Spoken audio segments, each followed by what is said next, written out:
हाजी मस्तानला मी पहिल्यांदा अटक केली 1964 साली. त्यावेळी तो एवढा मोठा स्मगलर वगैरे झाला नव्हता, पण असा येत होता. पलटण रोड पोलीस स्टेशनला मी होतो. आता त्याला माता रमाबाई नाव दिलंय. त्या पलटण रोडमध्ये हाज हाऊस, आता हज हाऊसची मोठी बिल्डिंग आली. त्यावेळी रेडिओ टाकीच्या गलीमध्ये एक हजला जाणाऱ्या लोकांसाठी राहण्याची व्यवस्था होती. तर त्यांच्या सिक्युरिटीसाठी म्हणून आम्ही एक पोलीस तिकडे नेमला होता त्या हज हाऊसला बंदोबस्ताला. तर तिकडे याचं दुकान होतं हाजी मस्तानचं. तो तिथे स्वतःला मोठा दादा समजायचा ना. तो विदाऊट परमिशन आत त्या जायला लागला. ते शिपाईने अडवला, आत नाही जायचं. पण तो पहिचानता नाही, मी कोणाला ओळखत नाही म्हणाला. पास असेल तर आत जायचं.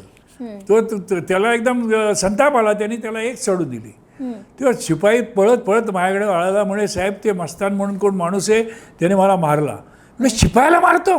मी लगेच तिथून तसाच उडलो, त्याच्याबरोबर गेलो आणि त्या मस्तानच्या दुकानात बसला. त्याला कालाला धरून खेचून आणला आणि त्याला पहिले लॉकअपमध्ये टाकला.